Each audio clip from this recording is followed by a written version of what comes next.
He's got other things to do, and right now Jeff Duncan is busy having the time of his life. And you see that number 61 on his jersey? Well, get a good look at it, because the way he's going, you're not going to see that for much longer. There's a good chance that when the Mets get home to Shea, that 61, which is indicative of a player who's an afterthought, one who's not given much of a chance to make the team. Hey, now that he, well, easy. Right. What'd you wear, 61? Close. It's going to go to 12 when he gets home. And the first pitch from Vazquez, a fastball for a strike. So they get started 5 minutes late, but the way Duncan's been playing, he's got all the time in the world, because his patience at the plate has put him on base percentage at .558. And if he hits, I mean, he's not going to do that all year, but if he hits, he does everything else that you can predict in the big leagues. He can catch it, and throw it, and run. That guy right there could be a good one too. And of course, jury will always be out until a certain period of time will elapse, and then the jury steps back in. So a ball and 2 strikes on Duncan. 2 for 2 yesterday, 2 walks, and the fastball hit foul. So it's still 1-2. And you know, he executed a suicide squeeze play to perfection yesterday, and I was shocked to hear him say that it was the first time, as you look at Reyes on deck, that he had ever been asked to squeeze. Well, the night before, he dragged a bunt for a base hit. This guy here can fly. Love to watch him hit that triple or run from first to third. Take a look at that squeeze. It's a suicide squeeze. I'm going to show it to you after the pitch. And he fights it off. He fights off a good pitch, staying alive, and he stayed alive yesterday. Helped the ball come out, and you could hear the word squeeze. And it was executed to perfection. A lot of screaming in Philadelphia.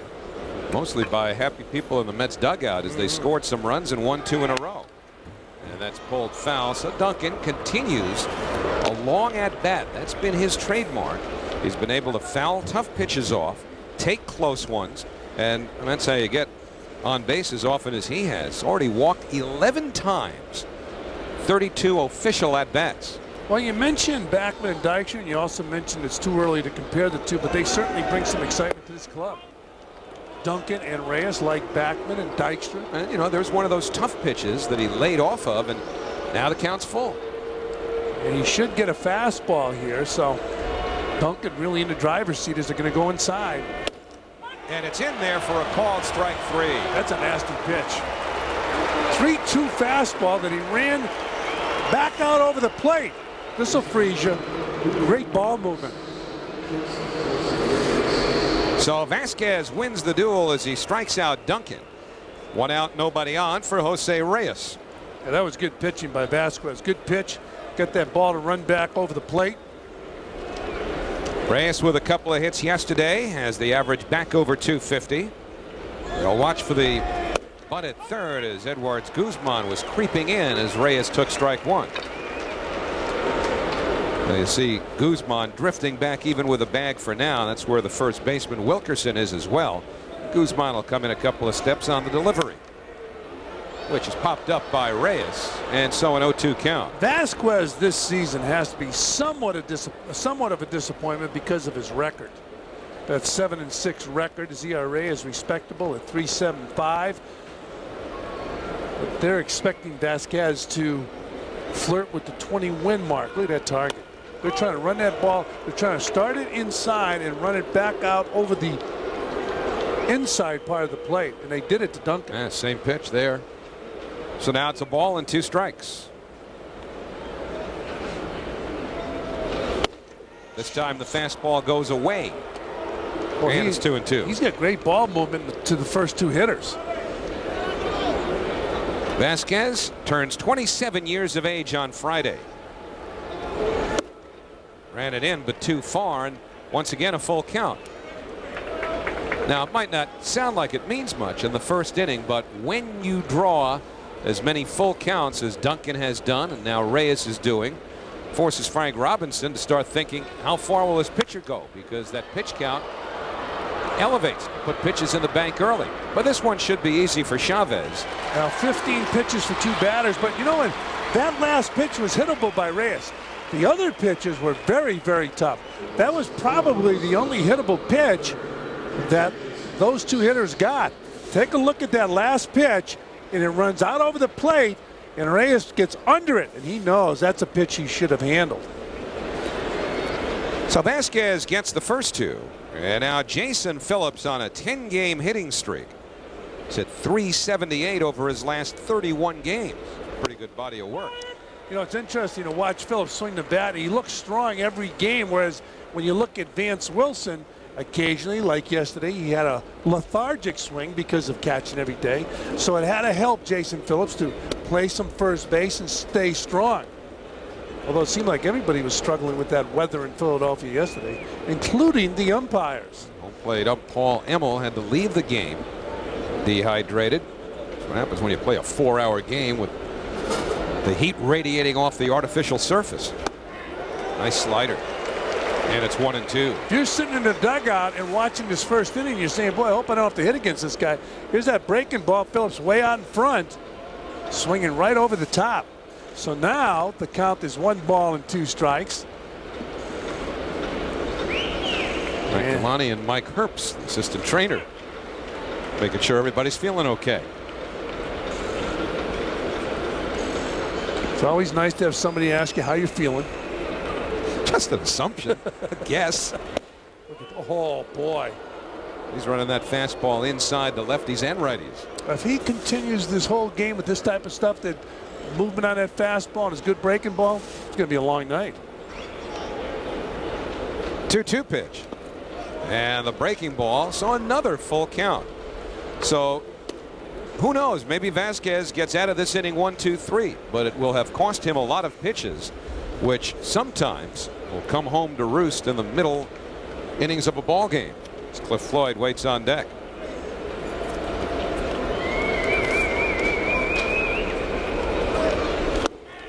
Got him.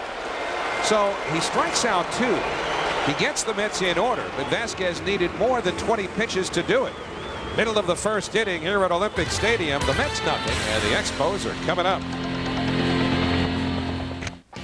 High fly left field. That one's deep down the line, and it is gone. A grand slam for Jose Reyes, his first major league home run. Weong Seo, who has lost twice to the Expos this year, will try again for his 6th win of the year. And this is the lineup that Frank Robinson has put together. Jamie Carroll at second base because Jose Vidro tweaked his knee last night. This is all brought to you by Ford. Then Edwards Guzman, Orlando Cabrera, Vladimir Guerrero back in business, out with a herniated disc for over 40 games. Brad Wilkerson, Brian Schneider, Ron Calloway. Andy Chavez dropped down to 8th with Javier Vazquez pitching. Jay So 5-6 on the season, coming off a tough outing. Throws a strike for his first pitch of the game. It's interesting to watch the difference in the ball movement. We'll see if Jay So has that real good ball movement. We saw Vazquez. 1 ball and 1 strike on Jamie Carroll. So 0-4 with a no decision in his last 5 starts. And the fastball pulled foul. It's 1-2. Well, Frank Robinson's team struggled against those Marlins in Florida, and Frank said their heads weren't in the game. He's had to say that about his team a couple of times this year as you look at Edwards Guzman on deck. Carroll playing in place of the injured Jose Vidro, is 4th in the National League in hitting. Nice play by McEwen. Can't get enough on the throw, and Jamie Carroll's aboard. So the Expos with a leadoff base runner on an infield hit by Jamie Carroll. Well, once you make a play on this and your body's taking you toward left field, if the base runner has good speed like Carroll, you're not going to get him. And Joe McEwen just couldn't get anything on that throw. Sometimes they want to use the artificial turf and get that ball to pick up some speed when you bounce it over there. So now Edwards Guzman, and he is one of several Expos in the starting lineup who have really been slumping. Carroll running on the first pitch. It slapped the other way, and that's a fair ball going into the corner. Carroll around third will score easily as Floyd comes up with it. And just like that, it's 1-0 Montreal as they execute the hit and run to perfection, putting Montreal on top. Well, we talked about Carroll's speed and Frank Robinson taking advantage of the situation, putting him in motion, and Edwards Guzman popping that ball down the left field line. A matter of inches, it stayed fair. And remember, it takes Cliff Floyd a little longer to get to the ball these days because of his assorted leg problems. The other thing, keep in mind that on the artificial turf, you do have better traction when you're running. You're a little bit quicker. Now Orlando Cabrera, the shortstop, and he slices one the other way. That's going to be trouble. And that's a base hit. Played by Gonzalez in the corner as Guzman comes around third to score. Pulling into second with a double is Orlando Cabrera. After 3 batters, it is 2-0 Montreal with a runner on second base. So in 6 pitches, Jae Seo has gotten into a whole lot of trouble. And I got a feeling that Art Howe will go to the bullpen quicker tonight. You see Cabrera fighting that ball off and looping the ball into right field. Ball shoots into the corner where Gonzalez chases it down. But Guzman comes around to score. And the Expos are finding spots to hit the ball where there's no defense.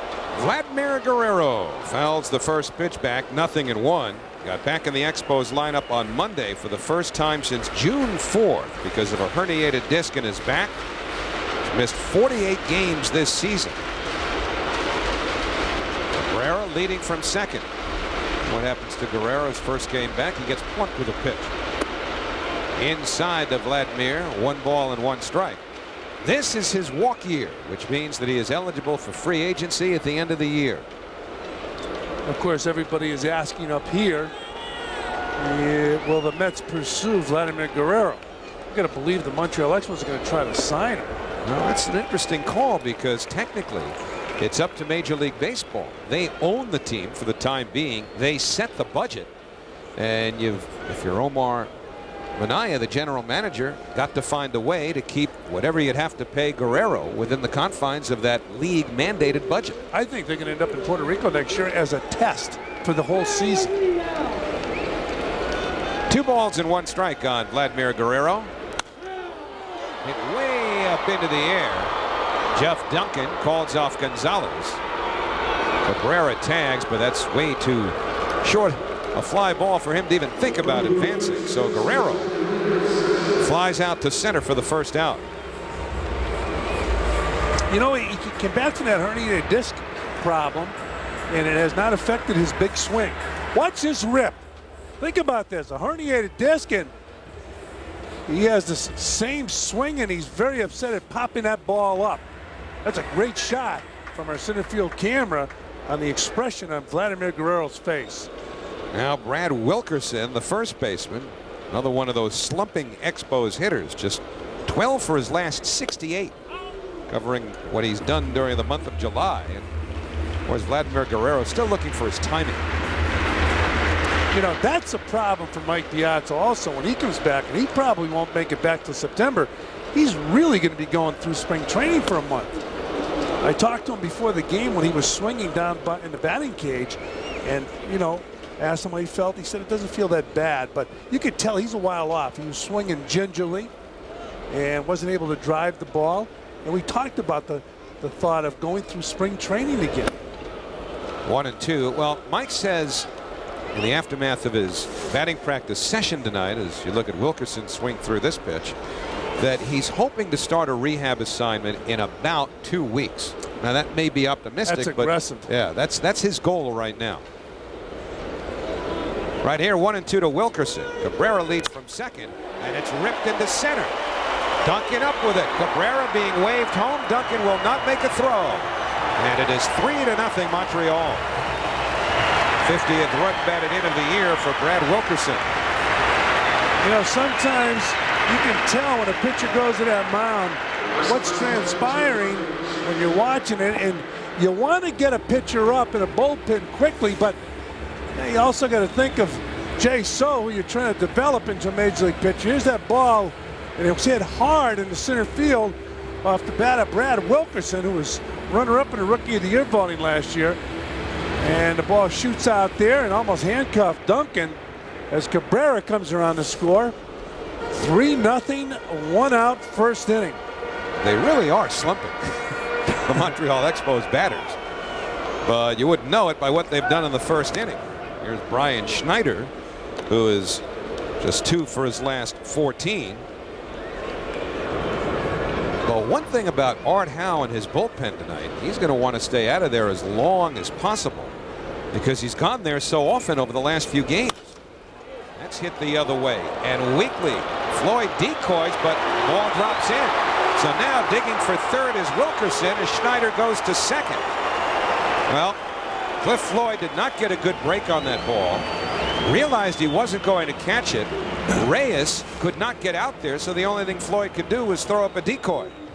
Well, also, if you realize you're not going to catch it, you got to be careful of this type of a bounce on the artificial turf. You got to move back. As you look at the lead runner, Wilkerson going halfway, he says, hey, I can go to third base, and he does. Duncan backing up the play. So an artificial turf double. And a conversation between pitching coach Vern Rule and Mets pitcher Jay Seo, who again finds himself throwing some fat pitches that are up and out over the plate. We've talked so often about how fine Seo has to be. Also, we talked about ball movement with Vazquez. And when you throw like Jay Seo, you want to have that good ball movement. I know Vern Rule's been talking to him about different grips on the ball. Those grips will make the ball move in certain directions.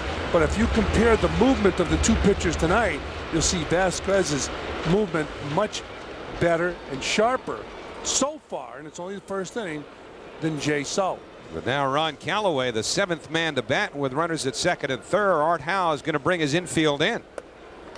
Off the glove of Phillips, 1-0. And Calloway, another one of those struggling EXPOS batters.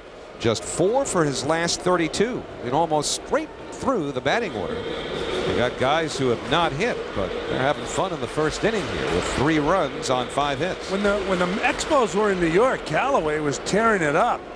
He was trying to make people forget about Vladimir Guerrero. He was playing right field. As you look at the runners on second and third, Calloway has since slumped. And the 1-0 pitch taken for a strike. Calloway does lead all National League rookies in home runs with 8. Second to Ty Wigginton among National League rookies in runs batted in. He's got 37. He saw most of the playing time when Guerrero was out in right field. 1-2, and Seo went upstairs with a fastball and threw it by Calloway. So as we mentioned, Calloway was red hot, and right here, Jay Seo throws the heater by him. Jay Seo is known as a finesse pitcher. Doesn't have an overpowering fastball. As you look at the defense on the turf, well, this is a hitter's delight to have that defense in the infield. Whoa. So now the count even, 2-2. Boy, think about how great Seo got off in terms of not only his major league career, but beginnings of games. Remember, he didn't allow a run in the first inning for his first 13 starts.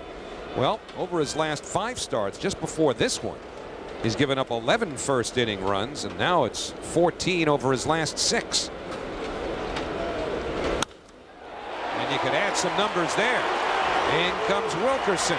Around third, Schneider. Throw to the plate, cut off. Play at second, not in time.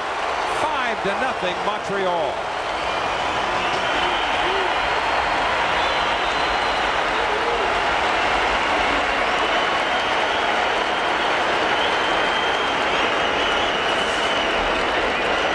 Calloway trying to get healthy on Jay Seo pitching, picks up a base hit with the infield drawn in, and Gonzalez knocks the ball down, but the EXPOS scored 2 runs easily, and Calloway hustling into second base.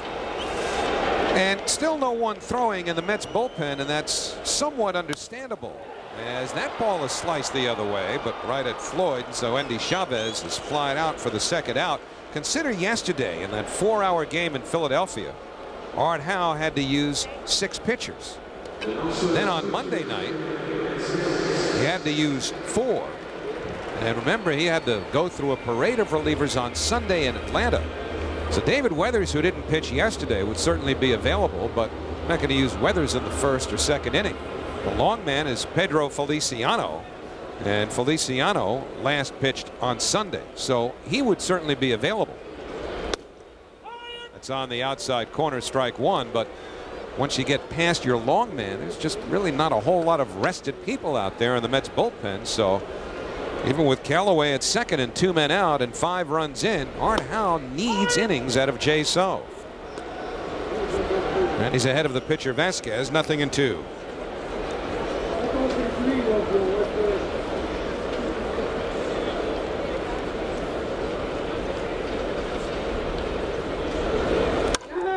That's hit softly, but McEwen grabs it. And the side is retired, but not before the Expos bat around. They score 5 runs. There were 6 hits. 1 in the books at Olympic Stadium. 5-0 Expos.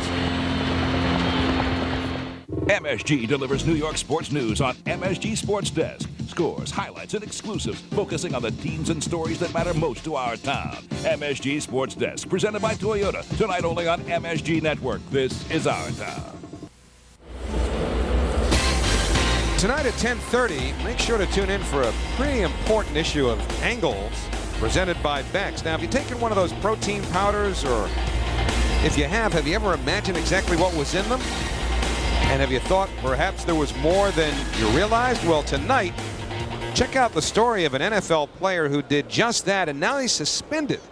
That's Angles, presented by Beck's on MSG Network. That's going to be pretty interesting. One for the lawyers.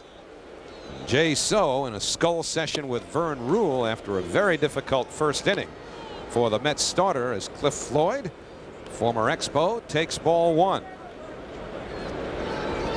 Floyd wasn't sure before the game whether he would be in the lineup today as he pops the pitch up. Schneider gets rid of the mask and makes the catch for the first out. Floyd was wondering what Art Howe would do, because this is a very hard artificial surface at Olympic Stadium as compared to the one in Philadelphia. In fact, Cliff was telling me there's just one very, very thin layer of padding under this carpet, and whereas you usually have a spongier artificial surface in other places, here it's rock solid. With all of his leg problems, he wasn't sure he'd play. And of course, this place here ran Andre Dawson out of town because of his legs. I mean, it's like your living room. You know, your living room probably has more padding under the rug than that stuff has. That has ruined some careers up here as far as legs are concerned. Thankfully, there's a pretty good chance that artificial turf will be completely extinct in the National League by next year. But that's going to depend on where the Expos play. The 0-2 to Wigginton, and that slice foul. That'll reach the seats out of play despite a good effort by Carroll. And you see who's going to be at Shea Stadium signing autographs at the Fan Fest this weekend. Ron Swoboda. Ron played up here. He played at, he played for the Expos. The Mets traded him to Montreal for Don Hahn, and they had natural grass at Jarry Park. But he's going to be at Fan Fest. Yes, he is, and that's the Chase Alumni Association. That's a big thing now at Shea Stadium. You see a lot of the players from years gone by coming in for that Chase Alumni Association, and it's a big thing on the weekends at Shea. 1-2 pitch to Wigginton, and the breaking ball gets him. So a good start for Javier Vazquez. Well, you could see Vazquez the first inning, how he was throwing that ball, good ball movement, and then he gives you this, the breaking ball. You're geared up for his fastball with all that movement on it, and then he throws you the Uncle Charlie. And like I said in the first inning, if you're in the dugout, you're thinking, boy, we got to stay close, because this guy's got good stuff, at least in the first inning and here in the second inning. 5 up, 5 down, 1-0 to Tony Clark. Yeah, make sure to say hi to Ron Swoboda on Saturday. He is one of the relatively few people, Fran, and I know you've interviewed him, that I have where at the end of the interview, you always wish you had more time. Yeah, he's a very interesting guy, and he was a character in the Mets history and very popular player. Of course, it will always be remembered for that catch in the '69 World Series. I've heard some guys say they couldn't believe he tried to catch it, and then they were even more surprised that he caught it. 2-1 on Tony Clark. And Ron would say the same thing. Here's that last pitch to Tony Clark. Pulls the string, gets him out in front. We'll see if he tries to throw that fastball by him with the 2-1 count now. Well, it's amazing. Everything he's thrown so far has had terrific movement. Looks like he took a little bit off of this pitch here, gets him out in front twice now. But will he go inside with that fastball he threw earlier to Duncan? He's telling you no. Well, you know what? I used to hate that sign. It was always consistent when I was catching. Is that why your games ran so long? Got him. So Vazquez has struck out 4, retiring all 6 Mets that he's faced over the first 2. And in the middle of the second, it is 5-0 Montreal.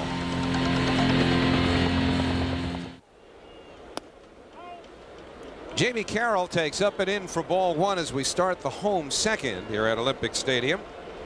Carroll, Guzman, and Cabrera, all of whom hit safely against Seo in the first inning, will try again here in the second. You can see Jay Seo when he gets to the top of his motion. He allows his body to get ready to get to the plate. He doesn't go through an all-one motion. Up there's a little bit of a stop, and then the leg kick, and he goes to the plate. That's a foul ball. Let me ask you something, Fran, as a catcher, because when you have a guy who has a lot of movement on his ball, but he tends to be wild, we hear how the catcher will just set up in the middle of the plate. That's what he should do. And, hope that the movement takes care of itself. What about a guy like Seo, whose ball is so straight? What can you do with him to try and move it around? Get out there, get on the corners, but do it in a late fashion. You don't want to tip the pitches, but let him throw to your glove and have that glove in the middle of your body right on the corners.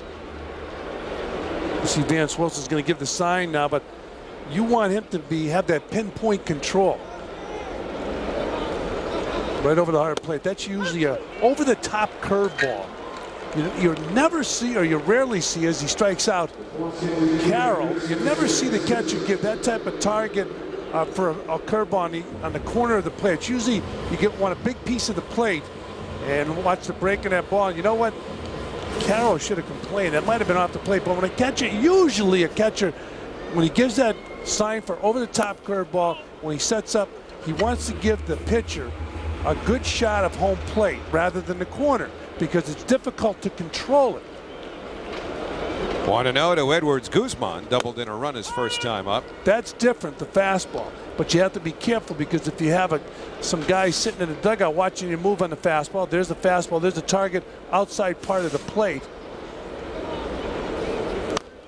In on his hands, a foul ball. Now, one of the things that Vern Rule is also trying to do with Seo to incorporate more movement is to make him comfortable throwing his 2-seamer.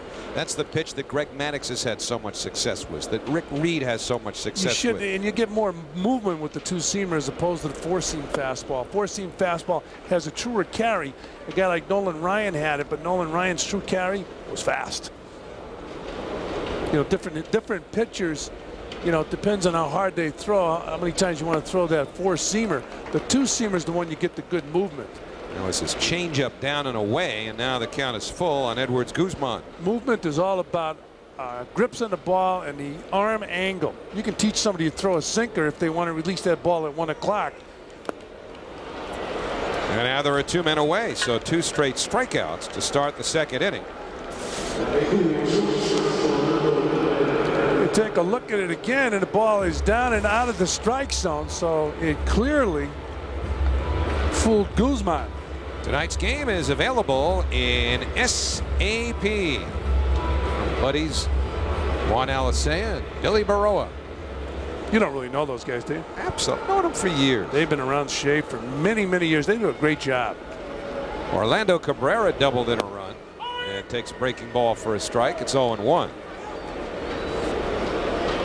Javier Vazquez, he knows him, sitting on a 5-run cushion. Vazquez, he hits that SAP button occasionally. He's gone home to Puerto Rico to pitch 3 times this year.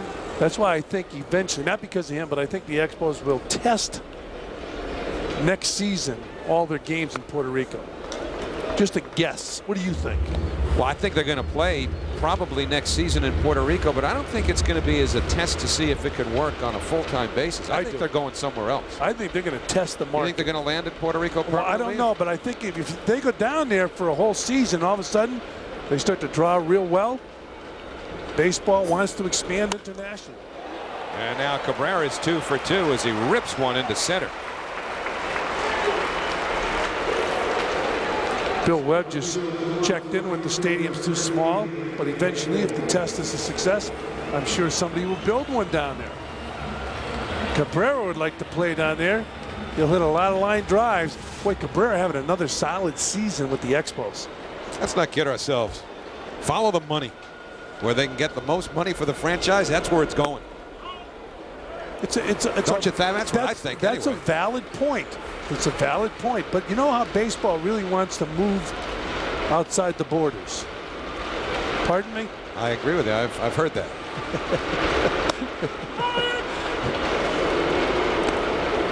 One and one to Vladimir Guerrero.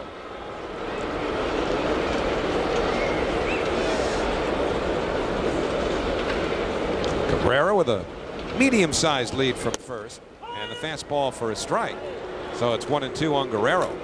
Of course, baseball is just in a catch-22 right now, as far as the Expos go. Good spot there for that fastball. Guerrero wants that pitch back.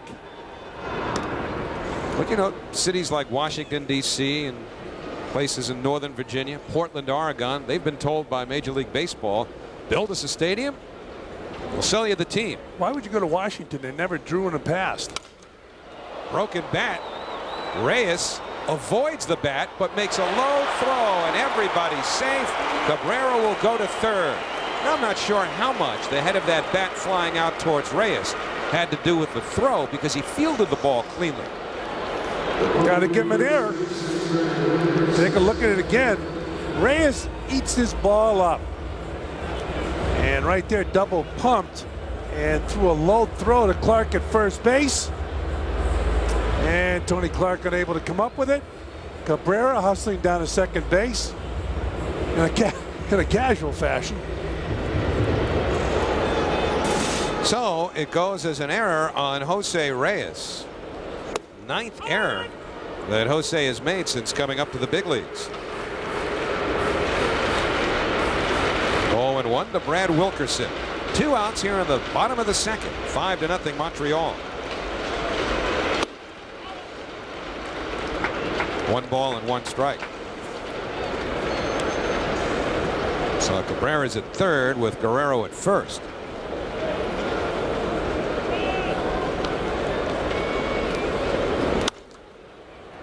Should be easy for McEwing. And the side's retired. So no runs, a hit, an error, 2 left.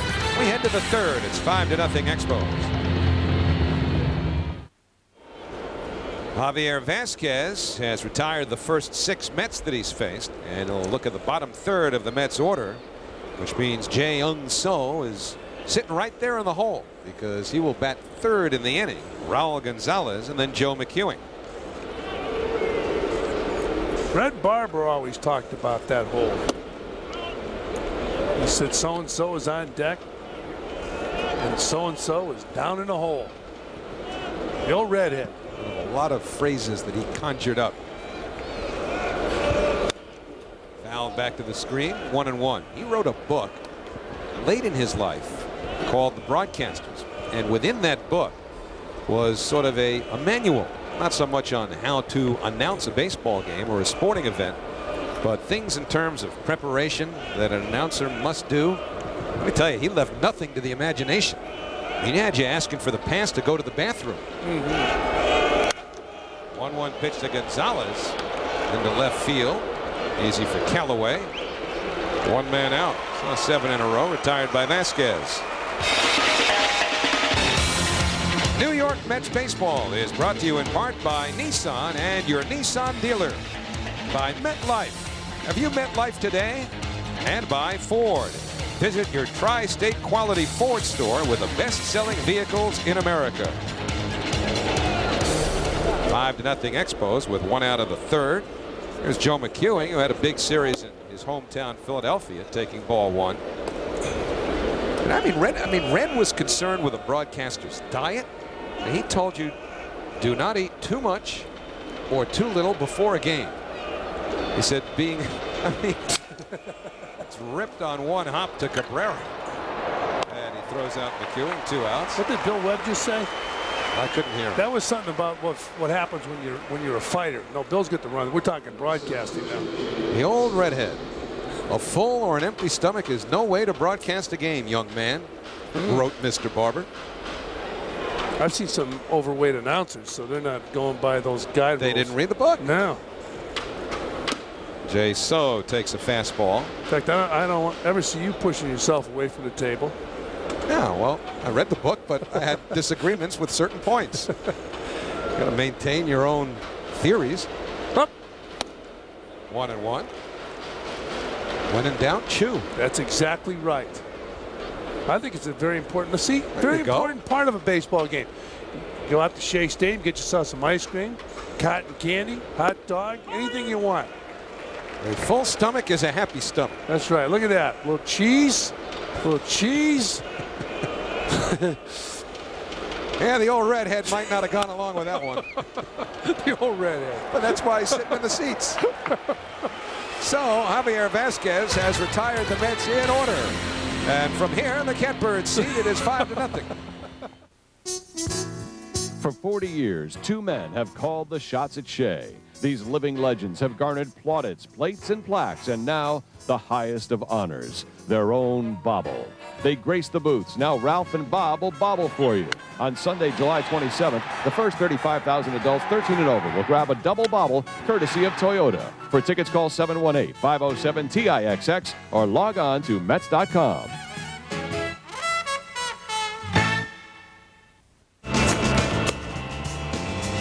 Here in Montreal, first of 2 with the Expos, and Fran, our Delta schedule shows some home games in the future. Yeah, how about Friday, Saturday, and Sunday after tomorrow night's game? The Mets will jump on that Delta's chartered flight, go back to New York. Fox Sports New York will bring you all the action Friday. So if you can't make it out to Shea, catch all the action right here. And that's how the Mets will travel. We traveled up here last night from Philadelphia on a Delta flight.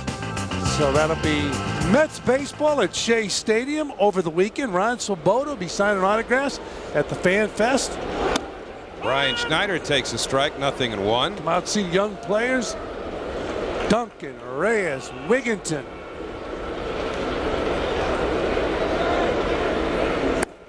Schneider tries to lay off. They check the swing, but he went around. So it's 0-2. How many people who ask Ron Swoboda for his autograph or engage him in conversation on Saturday do you think will bring up the catch? 3/4 of them? All of them? 3 strikeouts now for So, 1 man away. Well, take a look at that catch. Howie's talking about. You got to go back to the 60s. October 15th, 1969, brother. You were at the game. That's a long story why I wasn't, but let's not go there. No kidding. Was it risque? No. That catch was. It had to do with a day of school that was left unattended. Previously, the day the Mets beat Atlanta to win the National League pennant. I heard a great story. I know I told my parents I was going to the game that day, and I thought they'd realize it when I walked into my home in Bayside with a little piece of center field around my neck. But there was no money to be given for the World Series. Believe that? Wow. 0-2 on Ron Calloway. You know, talking about, your story, I heard a gentleman tell me one day at Ebbets Field he skipped school to go to the World Series. And the next day, I believe Eisenhower was at the game, and he saw Eisenhower standing there. I might have the wrong president, but a picture was taken, and he was in the background. His parents saw the picture. Weong Seo is settling in now. That's 4 strikeouts for So. So the key is if you go to the game and the president's throwing out the ball, get away from the lens. That's right. Here's that last pitch. Boy, So's got some good movement on that pitch now. First inning, no ball movement. Now he's getting that good movement. Well, Bill Webb showed us shot in the dugout after the first inning of Weong Seo with Vern Rule, the pitching coach. And we were saying how Vern Rule's been working with Jay So about grips on the baseball to get it to move. course, besides the grip of the baseball, if you can scuff it without anybody looking, you'll get it to move. Is that the message? Rub it up. 1 ball, 1 strike now to Endy Chavez, but whatever rule imparted between innings seems to have taken hold, as Seo has been much, much better during the 2nd and 3rd. And the fastball backs Chavez off the plate. Last time Seo saw Chavez, not last at bat, but last few games, Chavez was in the leadoff spot. And then he forgot how to get on base. That'll get you knocked down to the 8th hole in a hurry. Yeah, and for him to be valuable with his speed, he's got a hit in the top of the order, but he fell into Frank Robinson's doghouse because he has been struggling with the bat.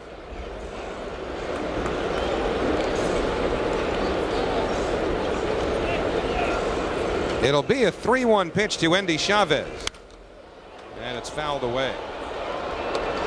We saw Seo take that cap off and bow politely to the home plate umpire who threw him a pitch. Look at that. That's very polite. Yeah, does it again. That's but the umpire, Korean custom. The umpire should offer that same courtesy back. Watch. New ball. Thank you. But the umpire ignores it. Of course, it'd take Are you the offended umpire, by that? No, but it'd take the umpire about 5 minutes to put himself back together between the mask and everything else. Well, that's not what Seo wanted to do there, because Chavez was a slumping 8th hitter. So now the Expos get a chance to clear the pitcher. And Vern Rule knows 2 out, nobody on. You have got to get that number 8 hitter and force the pitcher to lead off the next inning, but it didn't work out. Well, when you look at a number 8 hitter, you look at him in, I'm going to be careful with this because I used to hit 8. But you don't look at him in a very positive light if you're a pitcher. I handle that with class. What I'm saying is you look forward to pitching against the 8th hitter. I could say that. Because you also hit 9th. Hit 9th, too. How about that? You go to the clubhouse and you look at your name, you're hitting 9th. I think this is a problem.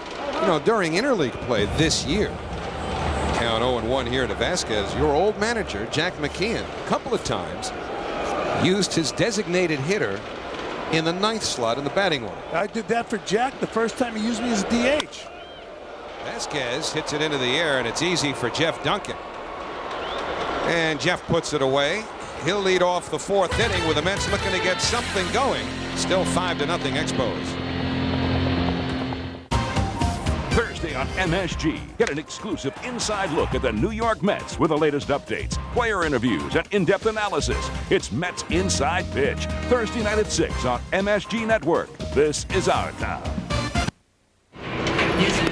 Back at Olympic Stadium, Mets and Montreal EXPOS, game 1 of this 2-game set. And the big news from Montreal from a Mets standpoint is that earlier today, Mike Piazza took batting practice. It's the first time he faced live pitching since he injured himself. It's our Tri-State Consumer Quote Book. Here's what he had to say about coming back.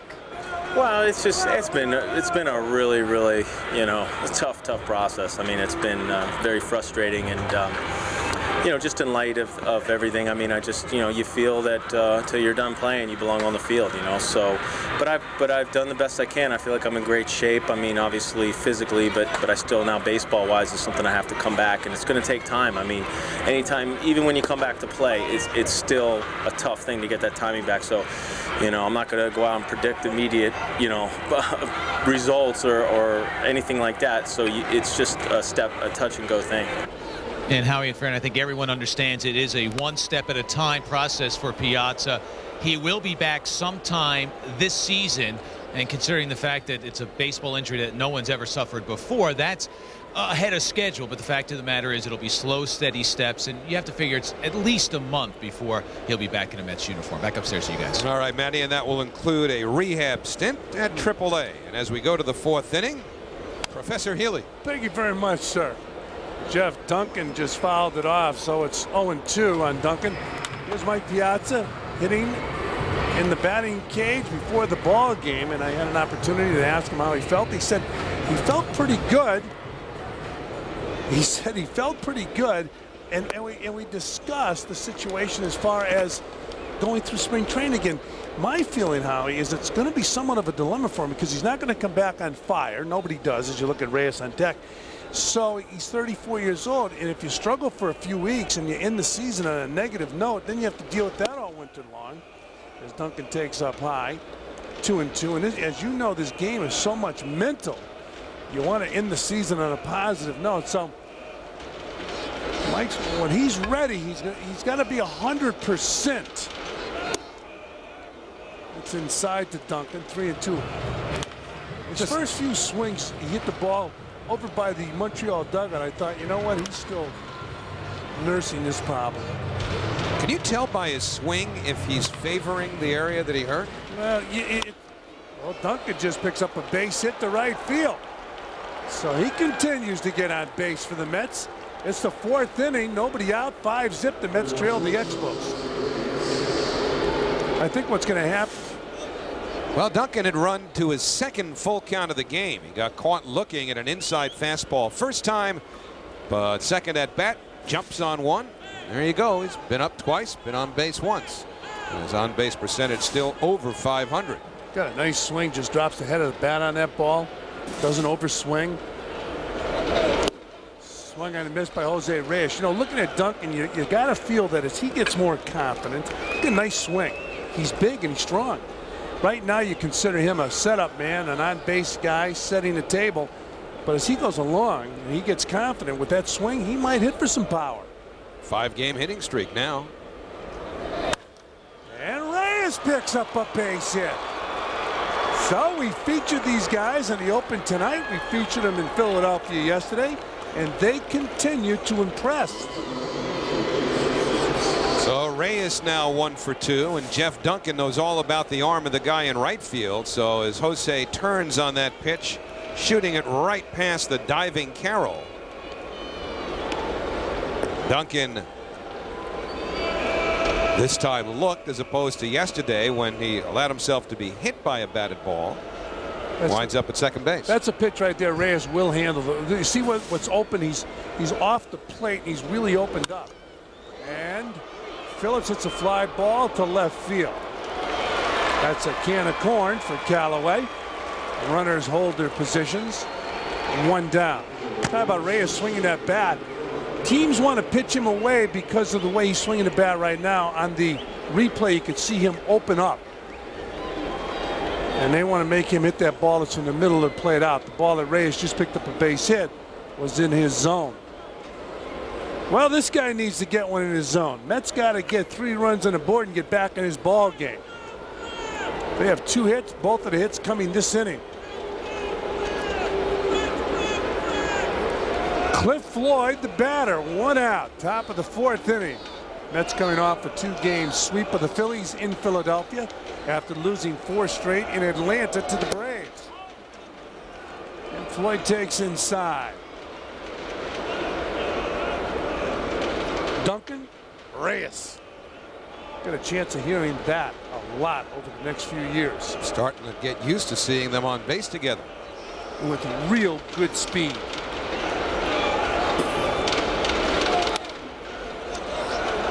One and one now on Floyd. You know, talking about, we mentioned in passing Wally Backman, Lenny Dykstra, good speed.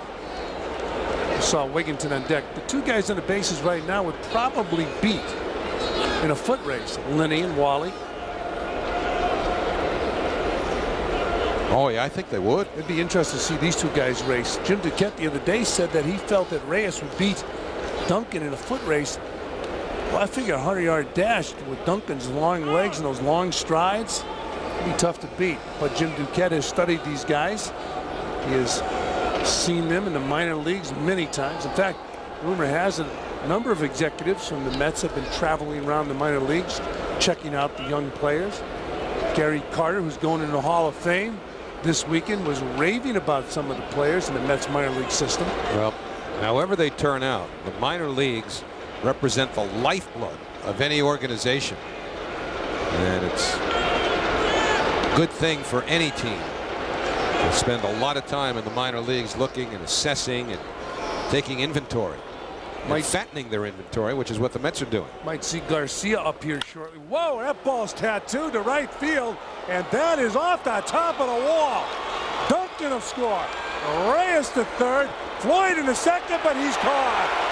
What a throw by Vladimir Guerrero to get Floyd at second base.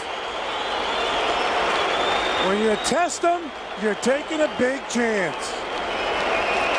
Well, we've told you all year about Cliff Floyd and his aching legs, the Achilles, the heel. He stood at home plate maybe a split second too long. But look at how Guerrero plays the carom. Not even as perfectly as you might imagine, because he bobbled it. And so Floyd, perhaps thrown out by the step that he hesitated, if in fact he actually did. It looked like he did, getting out of the box. Sometimes it's just hard to tell because he can't accelerate. But it looked like he spent a second admiring it, and that cost him. The ball was hit hard, and they had to hold up. They weren't sure if Guerrero was going to catch that. That's why Reyes couldn't score. And Cliff Floyd thrown out by a step. Sam McElanthy standing there, stopping Reyes at third base. It's 1-0 on Wigginton. He fouls it back. All of a sudden, now we were talking about Vazquez's pitches in the first inning. He had great ball movement, unhittable stuff the first couple of innings, and all of a sudden here in the fourth he has become hittable. A huge runner at third base right now with 2 out. You saw that graphic on Ty Wigginton about the strikeouts. He struck out his first time up. Takes a strike. It's 1-2. Struck out of that breaking ball first time up.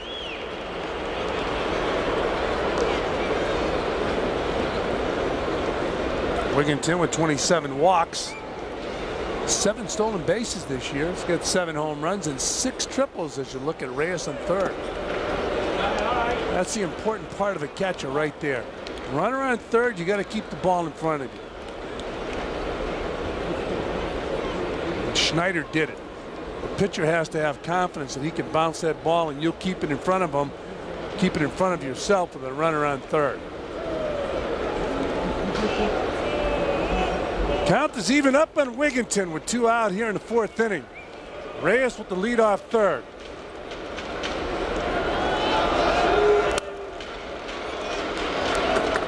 Set him up, do it again at 2-2. Tony Clark on deck. Tony took a lot of batting practice underneath the cage, underneath the stands here in the cage. Makes a nice sound when he's making contact, and very tough to do a voiceover in the next room. In the middle of your voiceover, you hear boom. Breaking ball, Wigginton stays alive.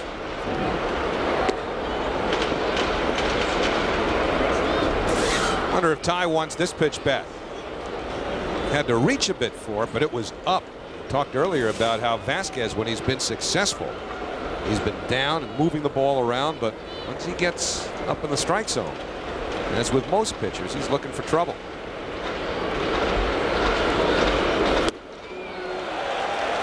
Gets him on the breaking ball, off speed, off the plate. Mets strand a runner, they pick up 1. We're going to bottom of the fourth, 5-1 Montreal. Oh, look, it's the guy who falls. Fall now. Oh, I don't really do that anymore. It's not like I got that insurance. What insurance? Aflac. They pay you cash if you can't work when you get hurt. Not that I ever do. Aisle 5 under lingerie. Price check.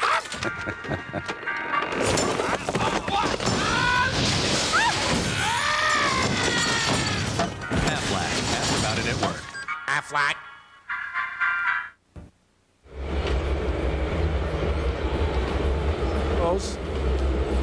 Carroll 1 for 2, an infield single, scored a run, struck out.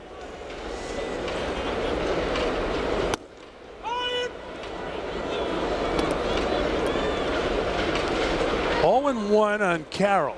Carroll's been to bat 130 times this year.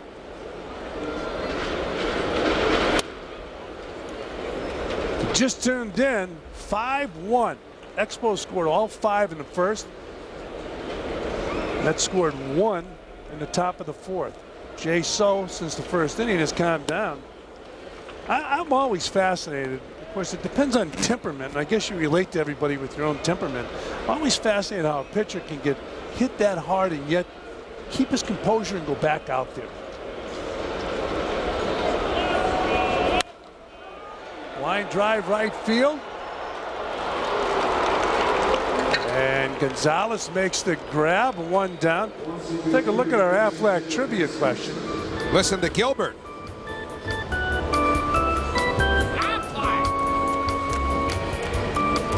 The great Gilbert Gottfried as the Duck. All right, Mets player with the most home runs against this Expos franchise. Montreal came into the league in 1969. So that would eliminate Jim Hickman or anybody from the early days like Frank Thomas. He didn't play against the Expos. There's one obvious guess. You like to eliminate people. Well, it's a slow, methodical process. Well, the right fielder for the Mets, I'll tell you what, he hit a home run. The former right fielder for the Mets, Darryl Strawberry, hit a home run here. Do you count it only as 1? It's all that counted it in his home run total that year. That was opening day, 88. He hit it up into the cement in right field. Bill Webb here with you that day? You know, I'll bet he was. And you know, I'll never forget it because I lost it. And you know the unfortunate thing? I was calling it. That's where it hit. This is it. Now, okay, it hit up in this area. Let's see now. Let me see. No, it's no. You got to pull it away. No, you're going. The cement on the top, up by the. What do you think, Howie? I just wish I could have heard the call. Oh, it was a beauty. I said, where is it? No, there's a fly ball. It wasn't that bad. It's 2 outs now as Guzman flies to right field. There it is. It's up in this area. And I'm telling you, I couldn't believe my eyes. You got to get some perspective on that. Now, if you pull back from that, just to appreciate how high that is. Are you telling Bill Webb how to direct now? Bill's giving me a license to occasionally ask for certain shots. Let me tell you something. He'll be coming up in an elevator. Oh, look at that. He'll be coming up here and slap you around. You know the problem with that? That was left field, wasn't it? It was left field, right field. Left field was Dave Kingman. Picky, picky, picky.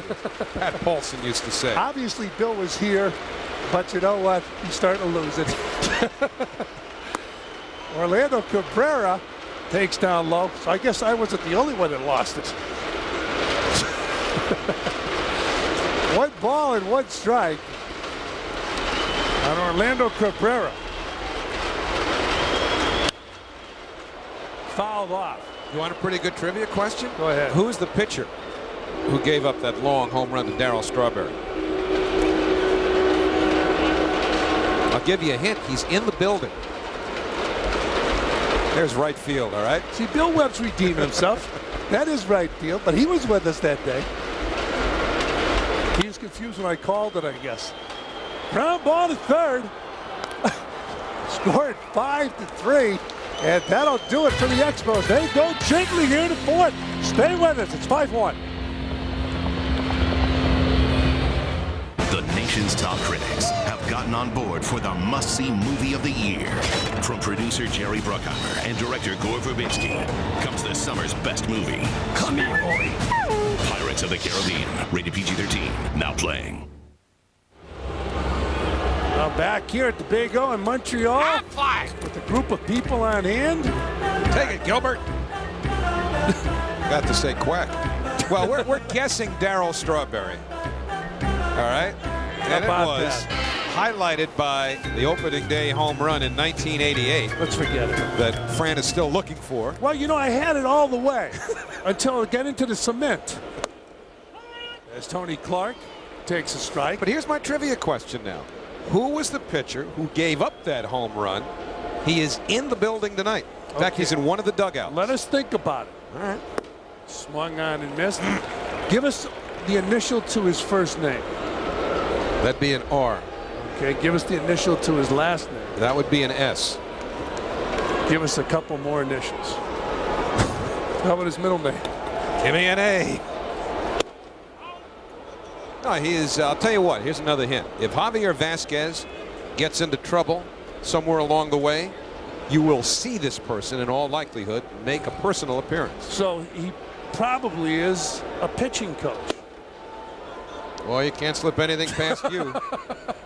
There he is. Who? Randy St. Clair. Left-hander, too, if I remember. And well, Darryl took him 500 and something feet deep. I'll bet you somebody has asked him, how'd you hold that ball? You know when you want to insult the pitcher when he gives up a home run? Of course, you better win the game. You don't want to really make him mad. But you go up to him and say, now look, did you hold it with 2 seams or 4 seams? That makes a pitcher mad, though. 3 balls and 2 strikes on Tony Clark. He strikes out, foul tip into Schneider's glove, 1 down. 6th strikeout for Javier Vazquez. Look at that movement. That ball just runs and runs and runs away from Clark, who can't reach it. 2 strikeouts in a row for Vazquez. Well, I mentioned Vazquez early in the ballgame. He had that real good ball movement. It's one of those things where you just don't want to go to the plate if you're an 8th hitter. Breaking ball misses outside to Raul Gonzalez. Gonzalez this season with the Mets, 116 at-bats. He's got 30 hits. He was player of the year in the minor leagues last year. 29 years old. And technically a rookie. The Mets have 6 rookies in their starting lineup tonight. They've gotten more starts from rookie players than any team in the National League this year. You know, if you've been through the minor leagues and you played in the big leagues, you kind of pull for a guy like this. You know, it's been a struggle as he takes outside. It's been a struggle for Gonzalez. You saw a lot of guys he grew up with playing in the big leagues. You saw McEwing on deck. Years ago in the minor leagues, you'd see guys play 12 years. It was a summer job. And you know what? You felt bad for them as you were going by them, going up the ladder. Played ball in a summer league with a guy named John Valley. This is in the late 1960s. Dave Valley's brother. And he was a highly drafted player who spent his entire career in the minor leagues. Had a great minor league career. Settled in Rochester, where he played for the Orioles.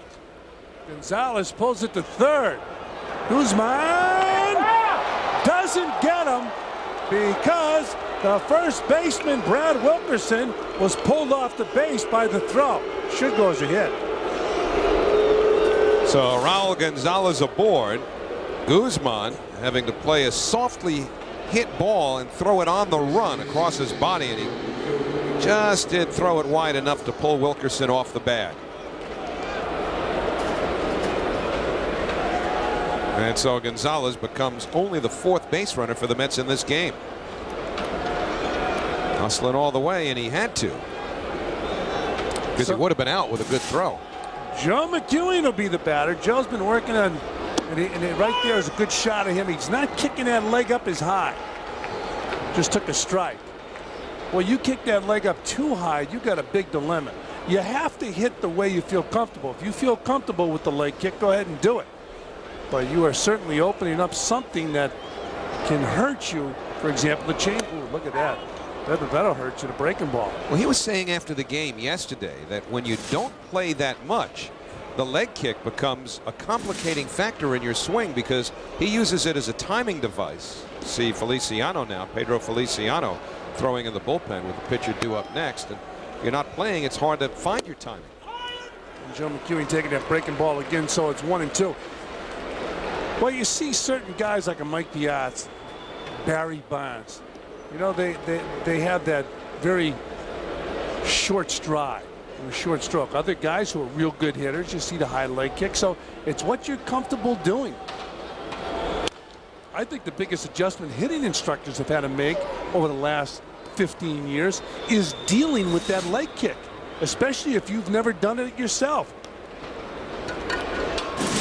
McEwing staying alive, fouling that ball off. So it's 1-2 on Joe McEwing, who hit a home run at the vet the other day.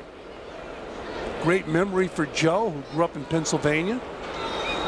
But as Ralph Kiner mentioned, he's going to take his grandkids there someday and say, you know what, I hit a home run at a ballpark called the vet. They're going to say, but there's no vet. They're going to demolish it. There won't be a wet eye in the house when they do. Well, there will be. The hitters. Well, the hitters, and obviously the fans who, you know, have a lot of great memories there, including the 1980 World Championship. But it's not a popular ballpark. Great hitters ballpark. Inside, 2 balls and 2 strikes. Of course, you hear in the Met clubhouse from time to time when the Mets go into a new town with a ballpark being built that they can't wait till someday a new ballpark will be built out there in Flushing. And we've seen the model of that ballpark. It is going to be state of the art.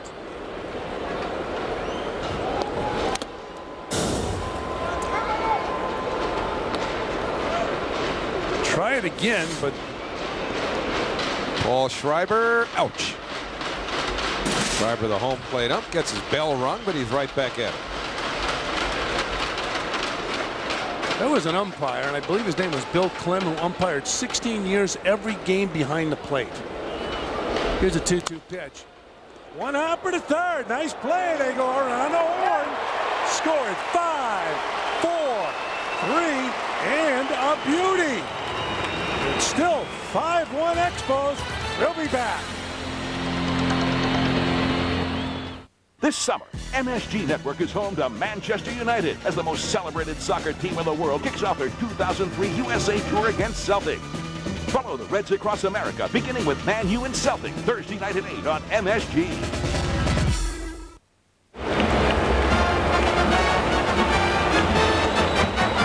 Keep cool as the season heats up. Sport your summer threads. Get your MLB authentic caps, jerseys, shirts, and more at METS.com.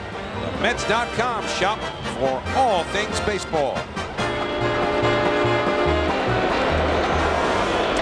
Vladimir Guerrero leads it off for the Expos. 5-1, the Mets trailing. Guerrero takes inside. Guerrero's an interesting hitter to watch because he takes as hard a swing as anybody in the game. He has great plate coverage, probably too good. Swings at balls like that and is a tough man to strike out. With a swing as big as his, it's surprising how rarely, in a relative sense, he does strike out. Tom McCraw, the former Met hitting coach, same role here with the Expos. Guerrero's hit some long home runs in his short career in the big leagues. I guess the longest home run ever hit here would have been Dave Kingman's or Darryl Strawberry's. Outside. You know, at one time I was interviewing players about the longest home run they've ever seen hit, and most of them said it was a Dave Kingman home run, but in spring training. Off a Catfish Hunter. And Catfish said as long as he ever gave up. Ground ball to third. Wingington. Got him. So Guerrero's out, one down here in the bottom of the fifth. Guerrero now 0 for 3 and goes after an outside pitcher with that big swing, trying to pull it, results in a weak ground ball. You hear about hitters taking what a pitcher gives you. Well, that time So gave him something away. Guerrero wanted to pull it, and by doing so he hit it weakly. Ball hit hard off Wilkerson's bat to center field. Duncan going back, can't get it. It's off the wall. Wilkerson can scoop. He's on his way to third. The long throw, not in time, but a good play by Wingington to cut it off before it traveled into the Met dugout. So Wilkerson with a triple. Was talking to Jeff Duncan before the game about playing center field here at the major league level, and I noticed that he's been playing relatively shallow.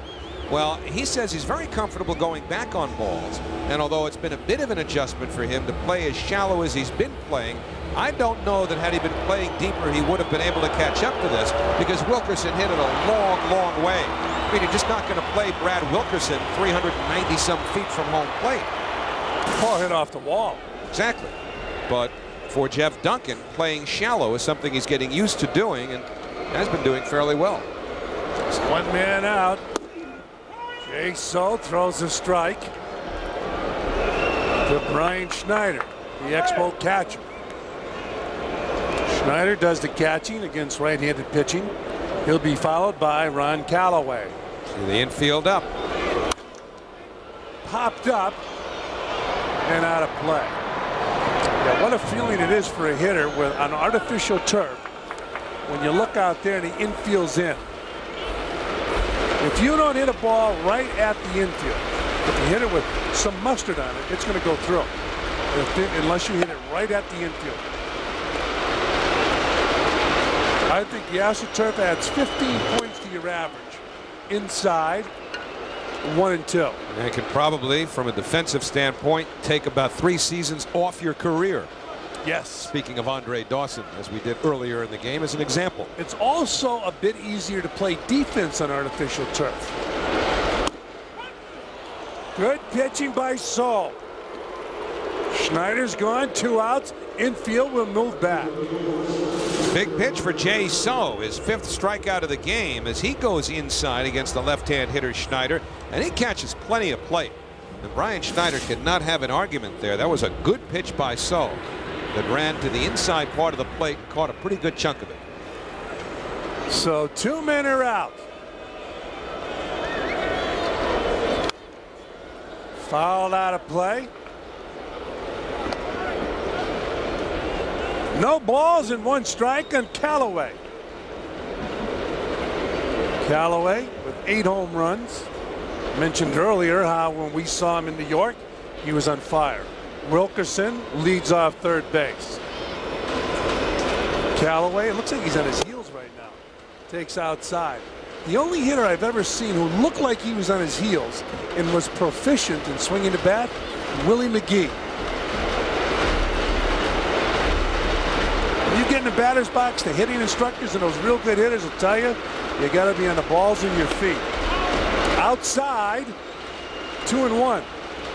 I was watching Roger Cedeno in batting practice today. As you look at Tom McCraw, the batting instructor with the Expos, Roger, to me, and a lot of times from the left side of the plate, looks like he's on his heels when he's swinging the bat. But during batting practice, he was on the balls of his feet and diving into the ball. Fouled off. That usually means you lack confidence when you're at the plate in your ability to speed up the bat through the hitting zone. And the funniest thing is when you get on your heels and you open up too quickly, the bat slows down. It doesn't speed up. 2 balls and 2 strikes.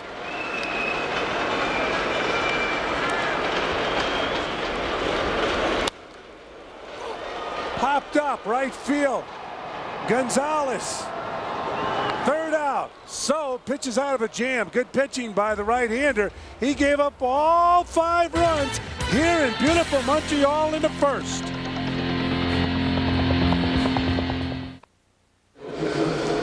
We head to the Coors Light Silver Bullet 6th. Mike Circo from Middle Island, New York is today's lucky fan. So if Met homers this inning, Mike gets dinner for 2 at Mary McGuire's. To enter, send a postcard with your name, address, date, time, phone number, and date of birth to that address right there. Good luck, Mike Circo. And we talked about Roger Cedeno. He leads it off. He takes a ball from Vazquez. It'll be Cedeno, then Duncan, and Reyes. I mentioned how Roger Cedeno, BP, looked to me like he's on the balls of his feet, striding right into the pitch. And his first reaction when he gets in there against live pitching during the game, he seems to go on his heels and pull off the ball. Tony Clark talking to Denny Wally, and they're talking hitting. Feliciano's talking pitching. He's getting ready. Cedeno way out in front, so it's 1 ball and 2 strikes on Roger Cedeno. In the dugout, 97% of the talk is about swinging the bat. That's careful research. And that's a grassroots survey. Cedeno strikes out, 1 down. Now let's go downstairs to quite a hitter himself, Matt Lockman. Matty?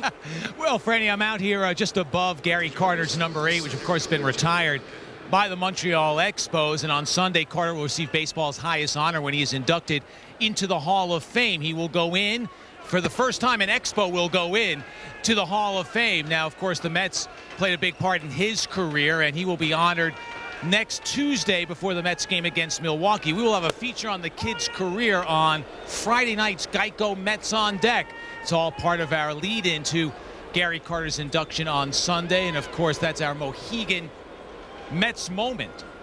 And for Gary Carter, it's a moment of a lifetime, and I know everyone's looking forward to his speech on Sunday and what he'll say to the fans next Tuesday night before the game against Milwaukee. All right, that was a classic moment we showed you there. Gary Carter, opening day 1985, game-winning homer off of Neil Allen. And Jeff Duncan gets hit by a pitch, and the Expos are arguing that he either didn't try to get out of the way or ran right into it. Well, it was off the plate. I can understand if Frank, the only thing Frank Robinson can be talking about is where his foot was, and his foot was in the batter's box. The worst place to watch the game is in the dugout. The best place, by the way, is right here in the broadcast booth. Now, is he saying that he ran up on the ball with out being in the batter's box, which would mean an automatic out. Well, he's in the clearly see that back foot is in the box. And plus, if your foot is on the line, that imaginary batter's box line, you're in the batter's box. And you can break dance in the batter's box if you want. You can do anything you want, as long as you stay in the batter's box. That's something you should have thought of earlier. As a hitter? Jose Reyes takes the ball. Well, you see yesterday in Philadelphia where Todd Pratt, the catcher, was setting up. He had one foot so far out of the catcher's box it was directly behind the hitter. You can't do that. Works for catchers too, you know. Especially since they started enforcing the real strike zone. You're supposed to stay in that catcher's box. Reyes way out in front of that breaking ball. Jose Reyes just still fighting that anxiety. I'm sure that Denny Wally would like to get him just a little bit under control without losing your aggressiveness. You would like to see him swing at some pitches in the strike zone rather than outside the strike zone. You know what's been interesting about Reyes, because he is a pretty free swinger, is that he has not struck out much. He's had 2 more at-bats tonight. So in 129 at-bats, he's only struck out 16 times. But the good hitting instructors will tell you when you make contact in a zone that you can drive the ball. He certainly makes contact, but at times, you know, he's kind of flailing the bat out there rather than driving the ball as you look at Phillips on deck. He's got a much more polished swing from the right side of the plate. Mets need him to get on base right now. He pulls the ball. Vazquez gloves it, flips to first. Reyes is out. Duncan moves to second. 2 down here in the top of the 6th.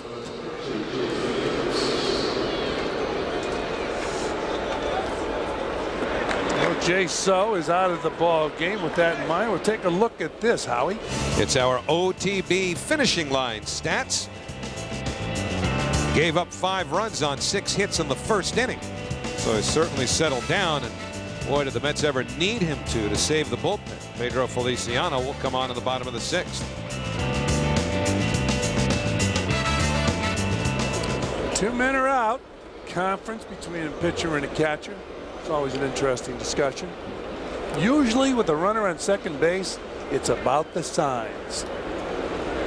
Jason Phillips is hoping that he doesn't get a sign from home that says, "Get back to New York" before the Mets leave Montreal. His wife is due with their first child in the first week of August, and you always have that chance that right around this time, 10 days before, could go early. It's a great moment. Phillips fouls it back. No balls and 1 strike. And if that call did come tonight, then there'd be no decision to be made. Jason would simply leave the ball club, and the Mets are ready for that.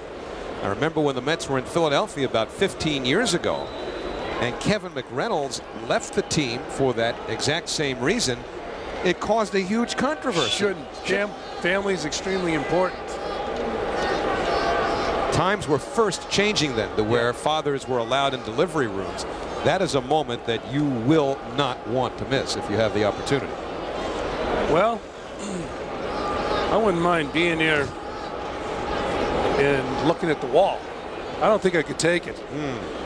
You wouldn't have handled Lamar as well, huh? No.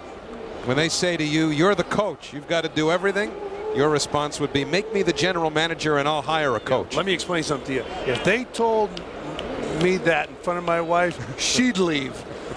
There's no way she'd allow that to happen, I can assure you. Well, jeez. Jason Phillips will be in the room if at all possible, and he's very excited about it. It's going to be a boy, Jason Jr. Well, it's 0-1 on the expectant father, and he fouls it back. I think it was good years ago when the mom would go in, she'd come out and say, "Guess what? We have either a beautiful young lady or the Hulk." Yeah, those days are gone.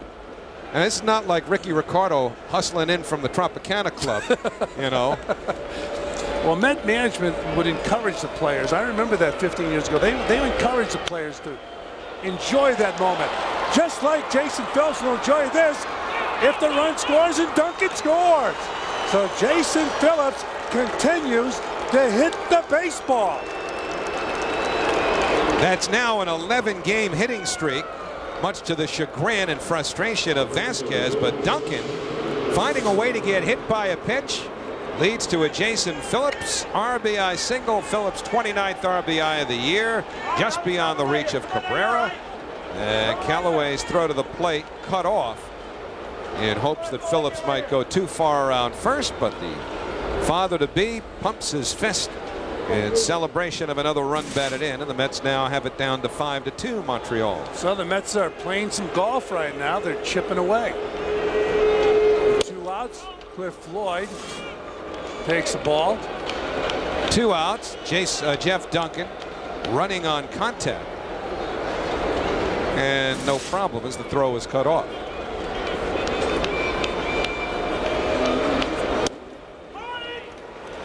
That's a strike to Cliff Floyd. Cliff Floyd hit a frozen rope his last time up. Unfortunately, he thought that rope was going over the wall. He got thrown out at second base. Jason Phillips has the lead off first base.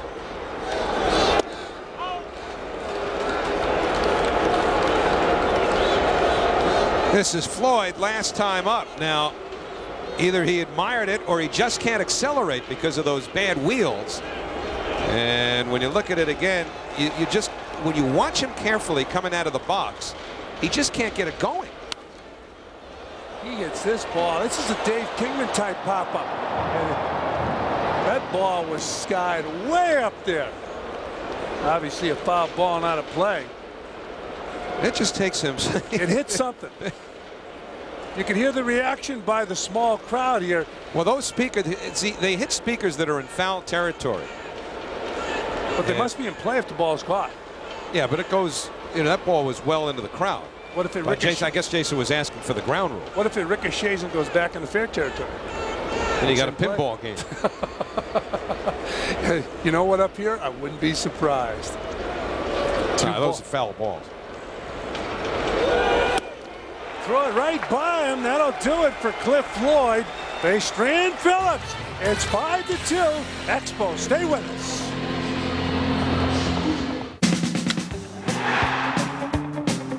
Hey kids, don't miss Mets Hot Wheels Day, presented by Chevrolet on Sunday, August 3rd, when the Mets battle the St. Louis Cardinals. Play Win the Innings all game long for your chance to win a Jeff Gordon Signature Edition Chevy Monte Carlo SS and other great Mets prizes from Chevrolet and MasterCard. For your tickets, call 718-507-TIXX or log on to Mets.com.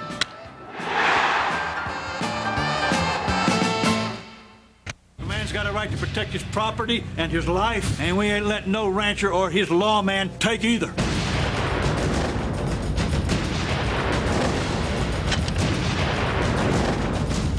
Men are gonna get killed here today, and I'm gonna kill them.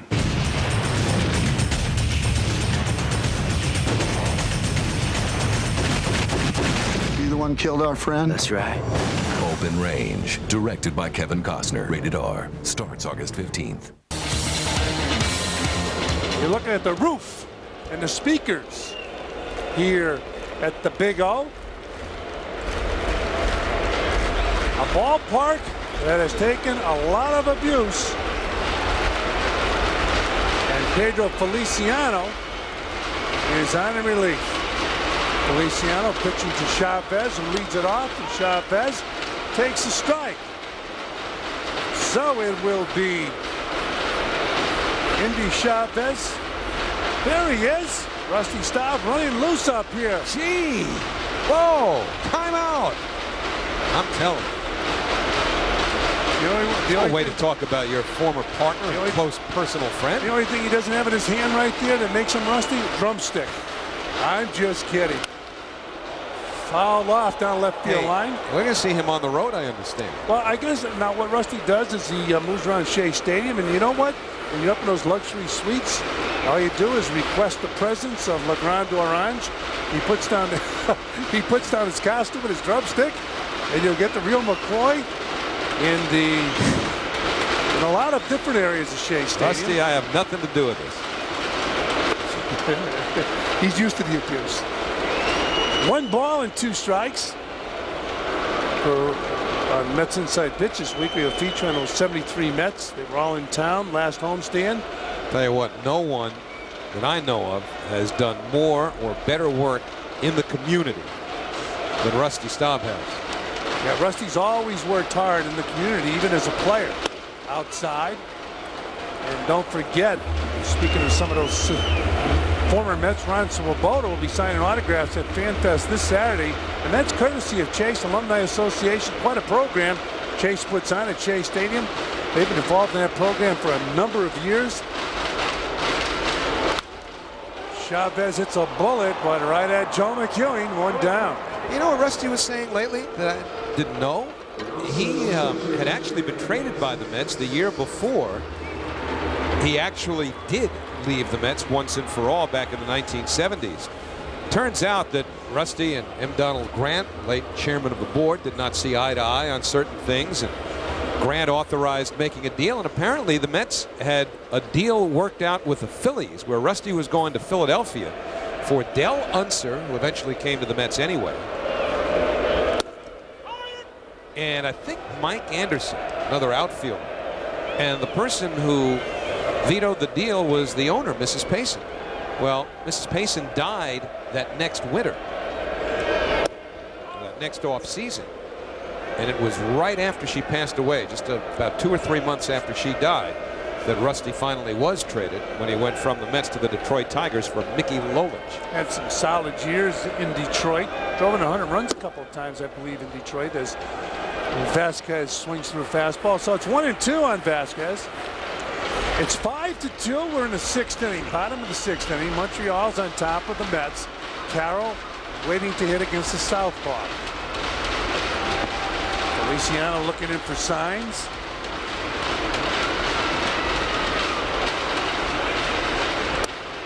Got him. Well, now it's time to take a look at how we got where we're at, Howie, with the Chief Game Summary. Well, in the first inning, the Expos did all the damage they've done so far, putting up all 5 runs as they batted around against Moong Seo. The Mets have started to chip away against Javier Vazquez, who has been strong through 6 innings. But remember, he threw a lot of pitches, working a 1-2-3 first inning. Sometimes you pay a tax on that right around this time of the game, and the Mets are starting to get around on him a bit. So with 2 out, Feliciano's first pitch to Carroll is a strike. So Jamie Carroll in his ball game. Let it off with an infield hit in the first inning. The Expos went on to score 5 times. Carroll takes down and in. 1 ball and 1 strike. Will there be baseball in Montreal next year? Yeah, in a playground right across the street from the hotel we're staying at. So you think no Major League Baseball? I think it's over. I think so. Sadly, because this was at one time a very good baseball town. Ground ball to short. Reyes got him.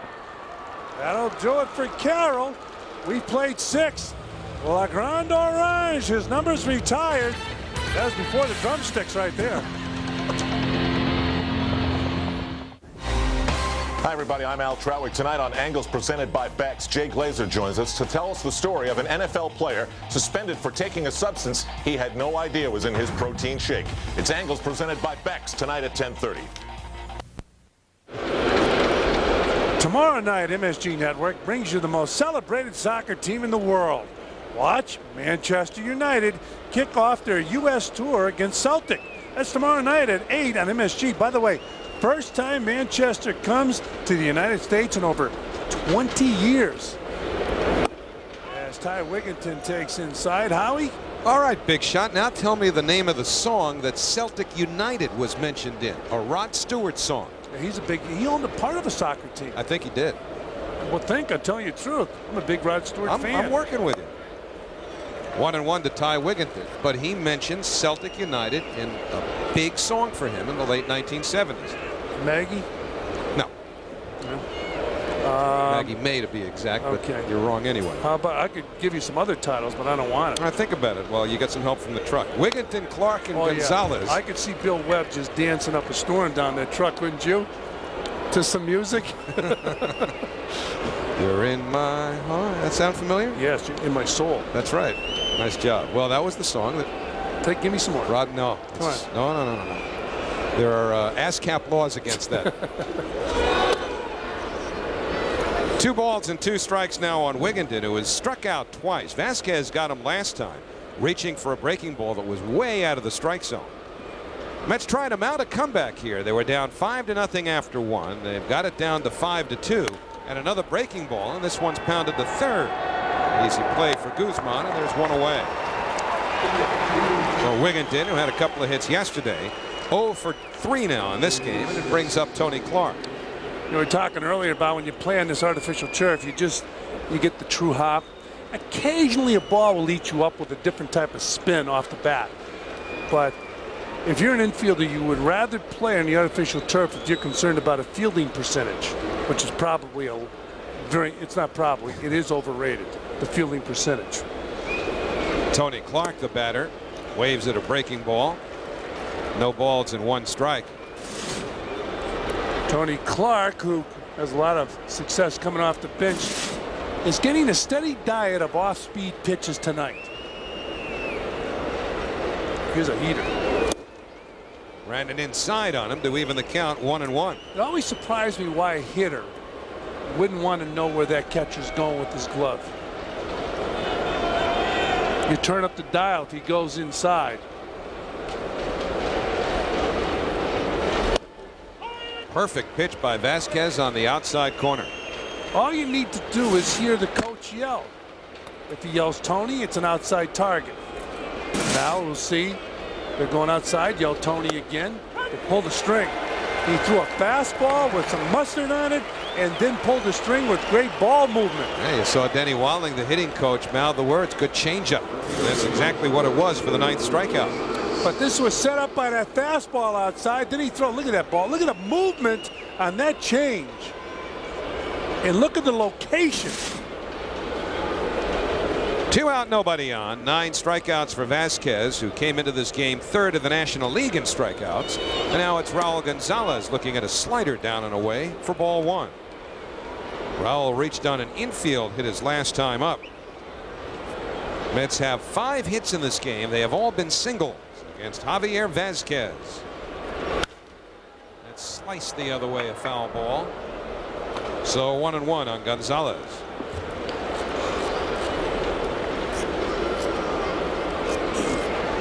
Ty Wigginton does not take time off. I mean, he has been in there almost every inning, let alone almost every game of this season.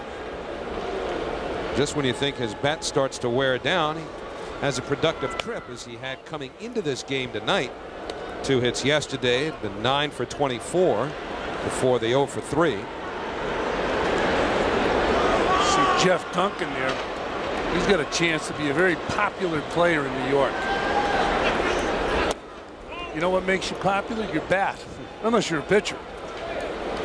Well, Duncan been on base twice again in 3 plate appearances. Plays a glamorous position. No coincidence. He's leading off. He's been on base twice, and he has scored both of the Mets runs. 3-1 now to Gonzalez. Ball 4. So that is the first walk given up in this game by Javier Vazquez. Now Edwin Almonte starts to warm up, because if Joe McEwen can keep this inning going, the Mets would bring the tying run to the plate. But there are 2 men out, so he's got to get on to do that.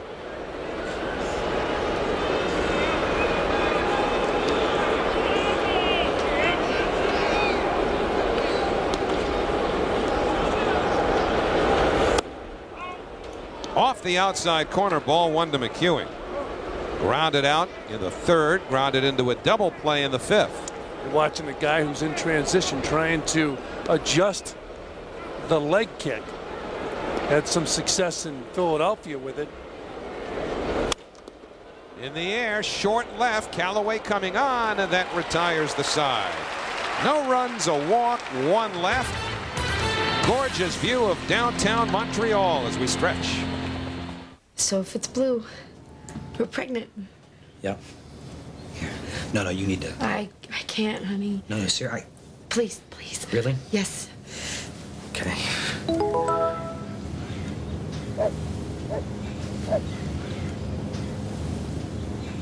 Well? Matt's will kill him. Here, take this thing. You can't be serious. Huh? Did you say something? Tonight's Fans of the Game are brought to you by McDonald's. We love to see you smile.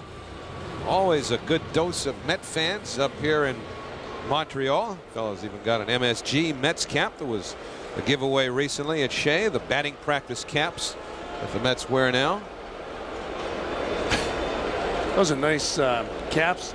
You see that store on 54th Street's always jammed.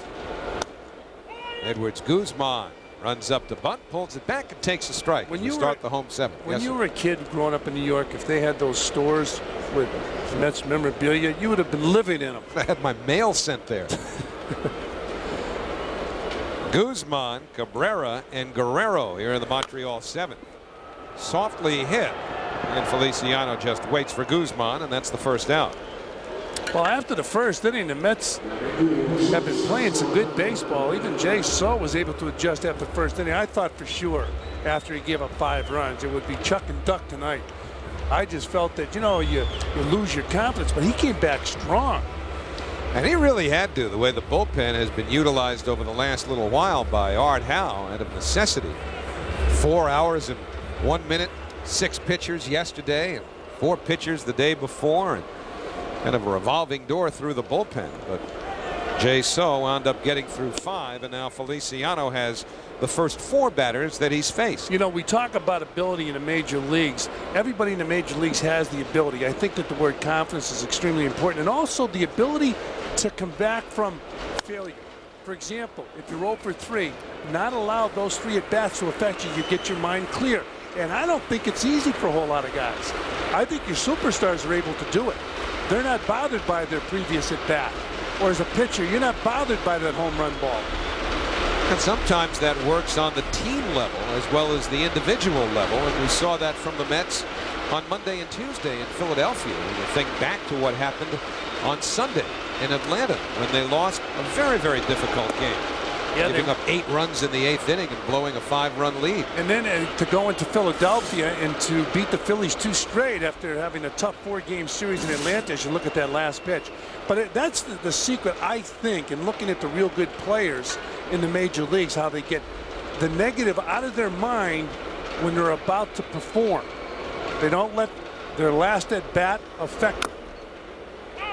Herrera fouled it off his foot. That's why I get a chuckle every once in a while when I hear someone refer to a player who doesn't have as much ability as a lot of other major leaguers by saying, well, he doesn't have a whole lot of talent. He's not a natural. You got to be kidding me. That's right. You get to the major leagues, you got more talent than 99.7% of the people who have ever held a bat in this country. That's right, and that's a good point, and you have to get the opportunity when you get in the big leagues, and then you have to get a longer opportunity if you're failing. Little looper by Cabrera. McEwen gets to it. 2 away. I used to say that about Pete Rose. You know what's funny? If you take a look at Pete's talent, I asked Pete Rose one time what he felt he would give, about his success. I said, what made you successful? He said, I had a great ability to work. But you know what? I don't care if he hit 24 hours a day or took ground balls or fly balls 24 hours a day. He had God-given ability which put him above and beyond virtually anyone else apart from the other 500 or so who were in the major leagues at that time. I agree.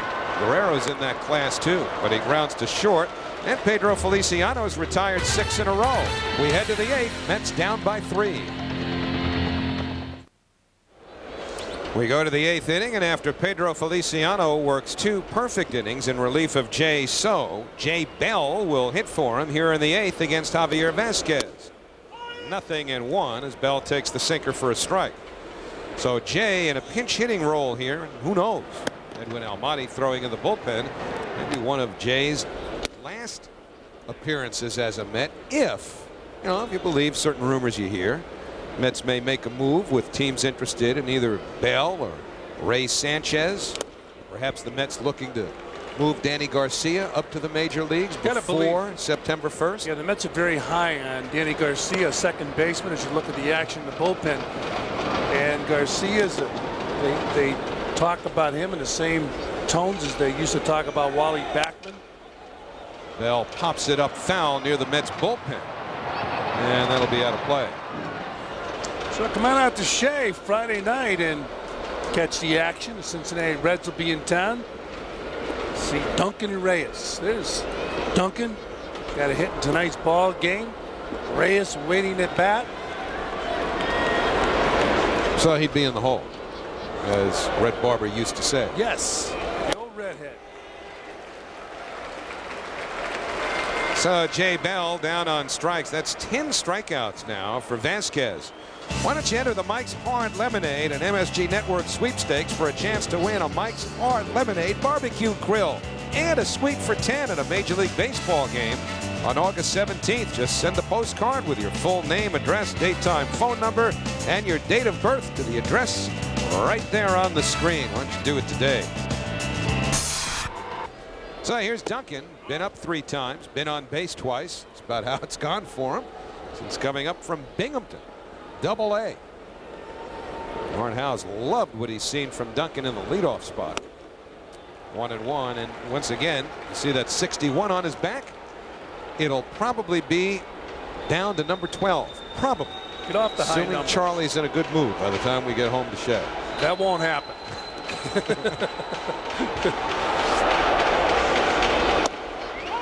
On the outside corner, 1-2. Charlie, of course, is Charlie Samuels, the Mets equipment manager and team travel director, associate team travel director, and he hands out the numbers. And 61 can be a little uncomfortable, as you well know.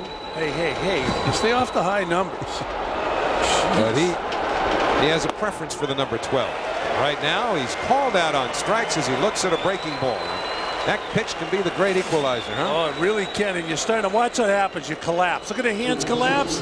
Happens to everybody that played the game.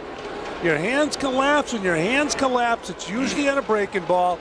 And once they collapse, there's nothing you can do except hope the umpire misses it. Well, 11 strikeouts now for Vazquez. He misses outside with a fastball to Reyes, who has 1 out of 3. And the Mets trailing 5-2. Vazquez looking for his 7th career win against the Mets. Fastball, 1-1.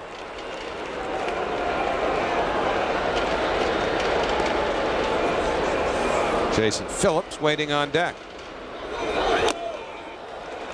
Vazquez is throwing the ball right now the way he threw it in the first inning. He's unhittable. He's throwing his fastball right here, right by Reyes. So much for those early pitches catching up to him. He looks as strong now as he was early. But Reyes has his 2nd hit. So Jose Reyes been on base twice, 2 for 4. Getting that average up around 257 or 8 now. He was at 254 before that at bat. And within the context of the game itself, there's stories, sidebars you used to call. Don't you have a host of them? Well, this, Reyes is a story, and the thing is, he's building his confidence. So Art Howe is looking at the game itself, but also, looking at a player like Reyes, thinking with every hit, he's getting more comfortable. Same with Duncan. And Phillips is 1 out of 3, and he hits this one out to right field, but it'll stay in the yard for Guerrero. Well, Vazquez has thrown 128 pitches through 8 innings, but he still looks strong. We'll see if he gets a chance to work the 9th. Middle of the 8th, it's 5-2, Expos.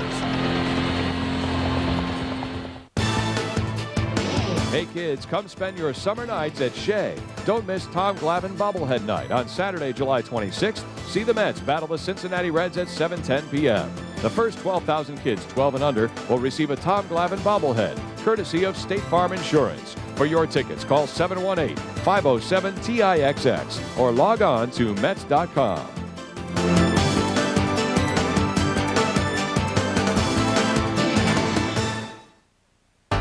I'm Kurt Menefee. Tonight on the Sports Desk after the game, of course, we'll have a complete wrap-up of the Mets and Expos, plus more on that blockbuster trade involving the Knicks. We'll give you up-to-the-second information on that, and the Yankees, too. That's all right after the game.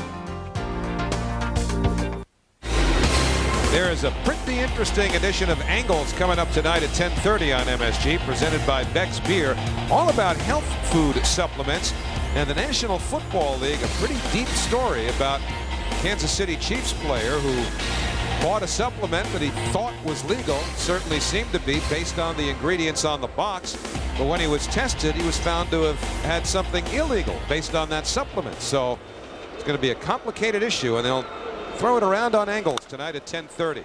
Edwin Almonte throws one pitch, and the comebacker from Brad Wilkerson becomes the first out of the home eighth. Should be a very interesting show because the diet for athletes, I'll tell you, you go into the Mets clubhouse in spring training, they have a dietitian talking to the Met players about the proper food to eat, even in spring training with the minor leagues. And the diet is so important as you look at Almonte's numbers. So it should be a very interesting show. And speaking of diet today, you see the real bad news on CNN about ice cream. Now they're going after ice cream instead of talking about calories. It was depressing. Only if you let it be. I noticed before the game, and that had no effect. It's a must. Ryan Schneider takes a fastball from Almonte, 0-1. But the diet for an athlete is extremely important. And as I mentioned, you know, you go in the clubhouse, you see the food, and it's the proper food. Athletes try and eat proper food to get ready for games and stay in shape. Ewing throws out Schneider. And Almonte's got two quick ones on the ground here in the bottom of the eighth inning. 2 out, nobody on, and Ron Calloway strolls to the plate. Baseball is always trying to educate the players also. And I'm sure the supplements, try to educate them to supplements as you look at Vazquez. Yeah, here's some education. When you see that, the pitcher's done. That's it. That's the PhD. That's right. And so the Expos, as Calloway swings and misses for strike one, get some action down in their bullpen. Rocky Biddle, who is the closer, will get set. Try and pick up the save when we go to the ninth inning, as Frank Robinson's troops can score another run here, only because that would negate the save situation, and Calloway delivers his second hit.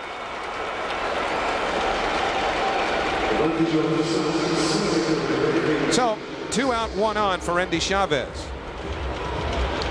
This copyrighted telecast is presented by authority of Sterling METS and may not be reproduced or retransmitted in any form, and the accounts and descriptions of this game may not be disseminated without the express written consent of Sterling METS. So here's Chavez, whose problems continue. 0 for 2 tonight. His averages dropped down to 250. This is a guy that was around 300, getting on base with regularity, hitting at the top of the order. But he's gone ice cold, and for the most part, so have these Expos, who have lost 4 in a row coming in. They have been craving a leadoff hitter who can get on base. They thought Chavez was going to fill the bill. Now with him struggling, they moved him down. They've had trouble getting a center fielder who could be a leadoff man and be productive for this ball club. And believe me, this organization over the years has had some terrific outfielders. Well, they had a great leadoff man here who played left field for so long, and Tim Raines. Calloway stretching that lead out. Good size lead. He's got the front foot on the carpet. And now Jason Phillips and Almonte will get together on the signs. Now, Phillips has never caught Almonte because Edwin was traded to the Mets just a few weeks ago in the Roberto Alomar trade. And it's not a big deal, though. It really isn't. If you can catch, you can catch anybody. So going over the hitters and stuff, overrated. Well, you'll know his stuff. I mean, you've seen his stuff once. All you have to do is see a pitcher's stuff, especially catching him once.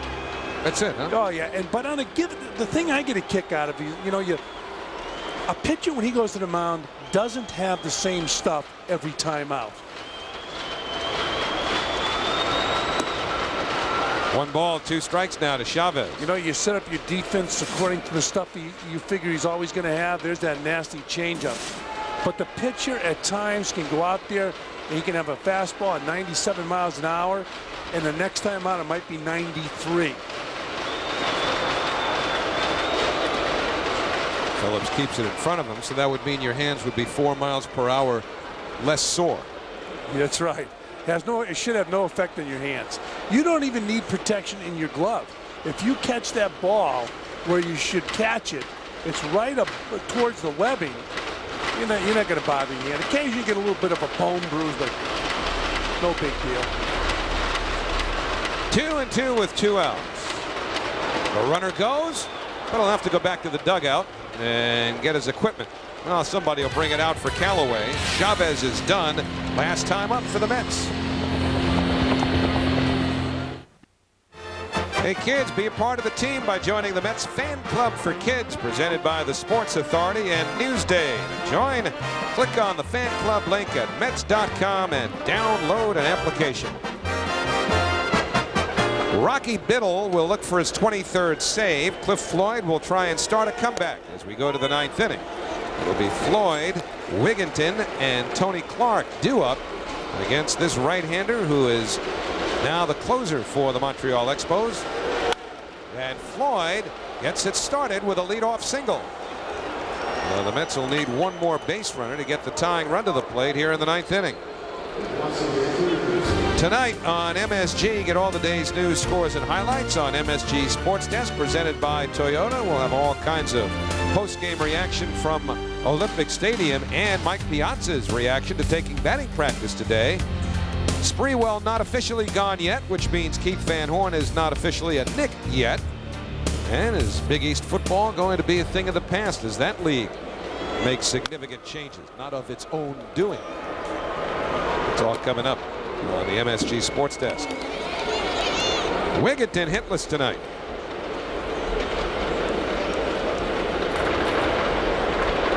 Mets trail 5-2. They now have 7 hits as Floyd is held by Wilkinson. For some reason, you would not think Floyd would be running. Although with a right-hand batter, obviously Frank Robinson not as concerned with the hole on the right side of the infield. 0-2 now with Tony Clark waiting on deck. I mean, Floyd can't run, so the stolen base is really not an issue here. And a little looper. And it's handled by Carroll for the first out.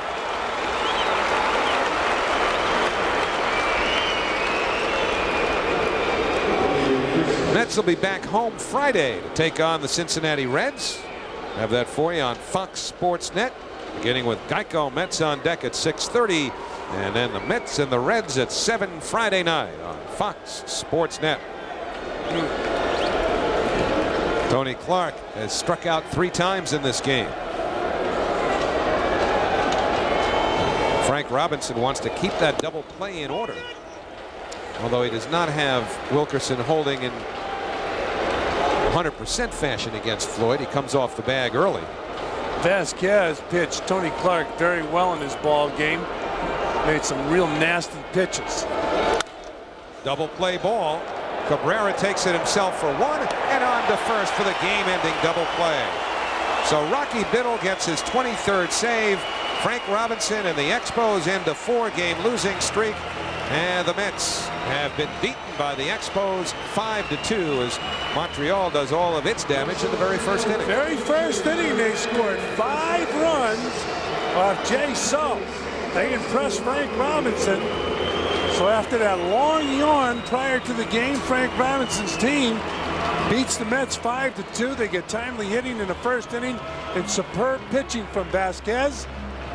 Turned it over to Biddle in the 9th inning, and the Expos get the win. But Duncan again, base hit. Reyes a couple of blows in tonight's game. So the Mets young players, along with Wigginton, a young player, picked up a base hit. It'll be the final game tomorrow night here in Montreal in this 2-game series. So the Mets win 2 in Philadelphia after losing the first 4 to the Braves. And they come up here and lose the first one out of this 2-game series to the Expos. So 5-2 the final score tonight. Matt Loughlin is standing by right outside the Expos dugout. Matty? All right, Howie, thanks very much. Well, we know the Mets have a couple of good rookies on the roster. One of the better ones in the National League plays for Montreal, Ron Calloway, with 2 hits tonight, 2 runs batted in that big 5-run first inning. First off, congratulations on the performance tonight. I know you guys are scuffling a little bit coming in. This is a way to turn it around, or at least get it going in the right direction. Well, thank you. Yeah, we want to come out and have a strong homestand. We want to get off to a good start. So we jumped on them early, and they weren't able to recover, so we got off to a good start. Yeah, indeed you are. Now talk a little bit about your development this year. First full season in the major leagues, and you're going through all the trials and tribulations of every first-year player. Well, I guess it's hard for everybody, but luckily I got some guys around that kind of take care of me on the team and the coaching staff, so they just keep running me out there, and I just keep trying to do my best. We saw you earlier this year when Vlad was out playing right field, of course, and now you're in left. What are you more natural at? You know what? I played them all my whole career, so pretty much either three, left, right, or center. I played them all my whole career, so anywhere. All right, Ron, congratulations on 2 base knocks tonight, and keep it up the rest of the way. Thank you. Ron Calloway joining us. By the way, he went to Canada Junior College in California, so I guess it's appropriate he's playing for the Montreal EXPOS, fellas. Well, it's working out for him, and it did for the Expos tonight as they win it 5-2. Strong 8 innings for Vazquez, a save for Biddle. We'll come back to Olympic Stadium in Montreal for more post-game activity right after this.